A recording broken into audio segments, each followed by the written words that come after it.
انا بعد ما زرت بلجيكا وفرنسا واسبانيا اتاكدت ان الشعب المغربي اكتر شعب عارف ياخد حقه في الحياه.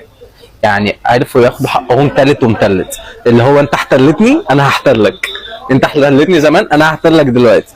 يعني ما شاء الله المغاربه منتشرين انتشار، وفي كل حته، في كل حته تنزل الشارع، تمشي في الشارع انت مش سامع غير مغربي. انا اول ما نزلت بلجيكا في بروسلز، سعد المجرد، سمعت سعد المجرد. سعد المجرد بيعمل ايه هنا؟ تمام. هنا في اسبانيا تمشي مفيش محل، مفيش شارع هتمشي فيه غير لما تلاقي فيه مغربي او مغربيه. بس ما شاء الله يعني البلاد دي عشان تحتل المغرب دخلت بسلاح ودخلت مش عارف ايه وحرب عشان تحتل المغرب. المغاربه رجعوا احتلوهم بالشغل. بصوا ده صاحبي، اسمك كريم ايه؟ اسمك ياسين. ياسين. مغربي ما شاء الله، منور الدنيا. باشا. عامل شغل عالمي في اسبانيا، شغل عالمي ما شاء الله. لغات قد كده وجامد جدا وشغله زي الفل وعمال يلف الدنيا كلها. حبيبي نورنا مشرفنا في كل حته يا حبيبي. شفتوا واخدين حقهم في كل حته ما شاء الله. يعني فعلا احتلوا البلد، احتلوا كل حته. خش اي محل، انا قاعد في محل في برشلونه ما شاء الله مغربي في كل حته، كل ما اخش الاقي مغربي مغربي مغربيه. بس بدماغهم وبشطارتهم احتلوا البلاد وخدوا حقهم، وما شاء الله منتشرين في اوروبا كلها وعاملين شغل زي الفل. جيت اليوم على السوق المغربي في مدينة لاهاي في هولندا. راح نفوت لجوا وافرجيكم الاجواء.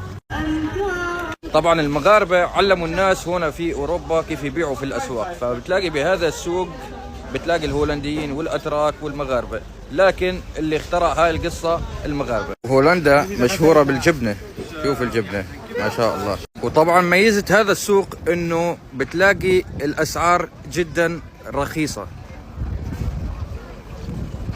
بصراحة أنا جوعت، فقلت خليني أبلش قبل ما نبلش الفيديو نبلش بأكلة مغربية. وهلا راح نشتري سمك.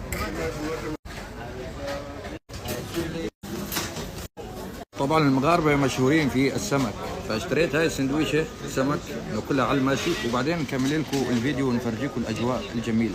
بسم الله. وهلا بعد ما خلصنا اكل حنفرجيكم السوق ونفرجيكم الاقسام جميعا. اسعار جدا رخيصه.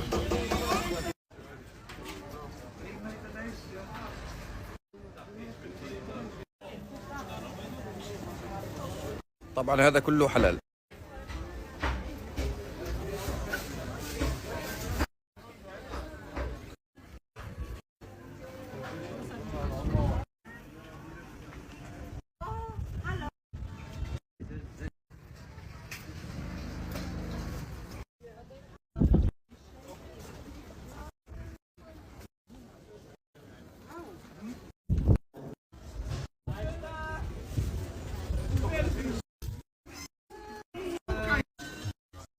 حتى الزي الفلسطيني موجود ما شاء الله. بصراحة السوق كثير كبير وفيه عدة أقسام، قسم للأطفال، قسم للنساء، قسم للرجال، قسم خضرة، قسم سمك، قسم أكل، كثير أقسام. فأنا آخر قسم بدي أصور لكم إياه لأنه الفيديو راح يطول، وإذا صار كثير طويل ما عاد عليه الطعمة بصراحة الفيديو. قسم السمك، ونفرجيكم المغاربة كيف بيبيعوا السمك التازة. بس أول شيء راح نشرب فنجان قهوة يعني تازة مثل ما بيقولوا. طبعا هذا المحل ببيع الكوفي تازة. وهلا راح نشرب فنجان القهوة تازة، وبعدين نفرجيكم آخر قسمين، قسم الخضرة والفواكه وقسم السمك، لأنه أنا بصراحة ما فيني أصور كده. الأسعار جدا رخيصة مثل ما شايفين.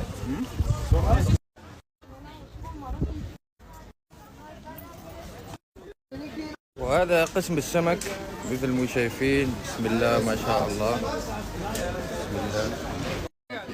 حتى هذا تاخذه عايش. طبعا هذول عايشين، شوف شلون تحرك.